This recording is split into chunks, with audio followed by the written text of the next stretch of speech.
요즘 체중계 숫자 보면서 멈칫한 적 있으시죠? 분명히 식단도 지키고 운동도 빠지지 않았는데 이상하게 체중은 그대로인 날, 혹시 그런 생각 드셨을지도 몰라요. 뭘 잘못했는지, 뭐 이렇게 해봤자 소용없는 거 아니냐라든지, 그렇게 불안하고 지쳐가던 순간들 정말 많으셨을 겁니다. 하지만 여기서 중요한 건요, 체중이 멈췄다고 해서 여러분의 몸이 멈춘 건 아니라는 사실입니다. 숫자가 가만히 있는 것처럼 보여도 몸속에서는 아주 많은 변화가 일어나고 있다는 거죠. 다이어트의 진짜 승부는 바로 이 순간부터 시작됩니다. 체중이 멈추는 정체기, 전문가들은 이 시기를 몸이 적응하는 중간 단계라고 말합니다. 일종의 안전장치죠. 우리 몸은 급격한 변화를 위협으로 받아들이기 때문에 처음엔 빠르게 체중이 줄어들다가도 어느 순간 멈춤을 선택합니다. 이때 많은 분들이 좌절하고 포기해버립니다.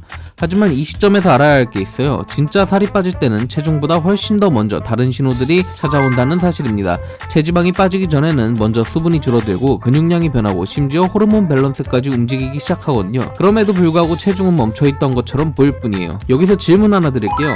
아침에 눈을 떴을 때 예전보다 몸이 가벼운 느낌 든 적 있으신가요? 혹시 요즘 옷이 헐렁해진 느낌 받으셨던 적 있나요? 그렇다면 여러분은 지금 눈에 보이지 않는 변화의 한가운데에 서 있는 겁니다. 사실 많은 사람들이 체중만을 기준으로 삼다 보니 이런 신호들을 그냥 지나칩니다. 빠지긴 뭘 빠져 라며 자신을 의심하고 결국에는 식단도 망치고 운동도 멈추게 되죠. 이게 바로 요요로 가는 지름길입니다. 하지만 반대로 이 정체기의 비밀 신호들을 제대로 알아차리고 의미있게 받아들이면 몸은 스스로 반응하기 시작합니다. 이 패턴을 유지해도 괜찮구나. 그렇게 신진대사가 다시 올라서고 체지방이 서서히 줄어드는 진짜 지속 가능한 다이어트로 이어집니다. 그럼 본격적으로 하나씩 알려드릴게요. 체중은 멈췄지만 진짜 살이 빠질 때 나타나는 변화 신호들.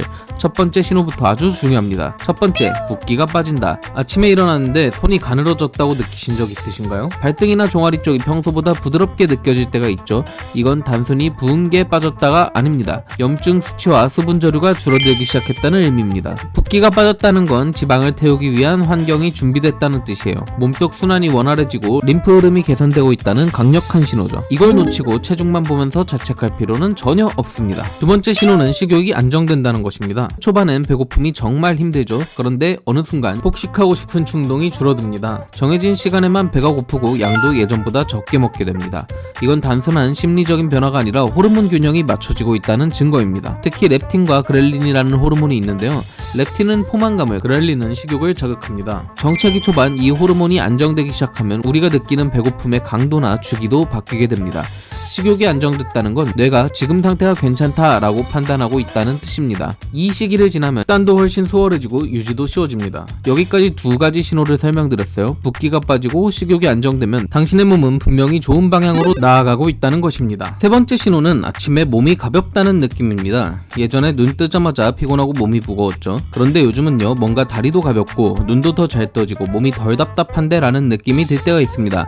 이건 그냥 기분 탓이 아니고요, 수면 중 회복력이 올라가고 호르몬 밸런스가 맞춰지고 있다는 증거입니다. 특히 코르티솔과 멜라토닌, 성장 호르몬 같은 것들이 안정되면 우리는 자는 동안에도 지방을 더 잘 태우게 됩니다.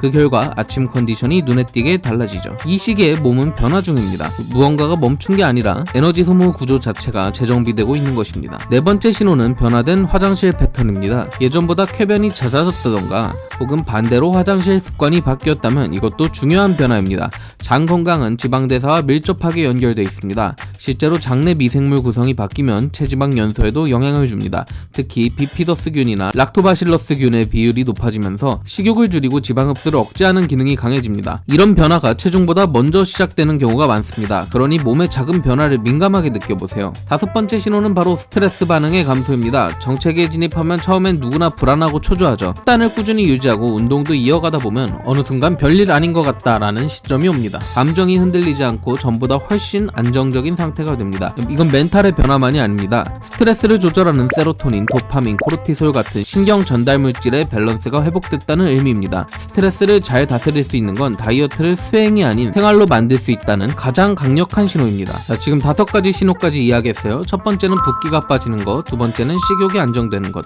세 번째는 아침에 몸이 가볍다는 것, 네 번째는 장 기능이 개선된다는 것, 다섯 번째는 스트레스 반응이 줄었다는 겁니다. 이 중 3개 이상 해당된다면 여러분은 이미 정체기가 아니라 변화 변화기에 들어선 겁니다. 이 시기를 인지하고 잘 유지한다면 요요 없이 건강한 감량이 가능합니다.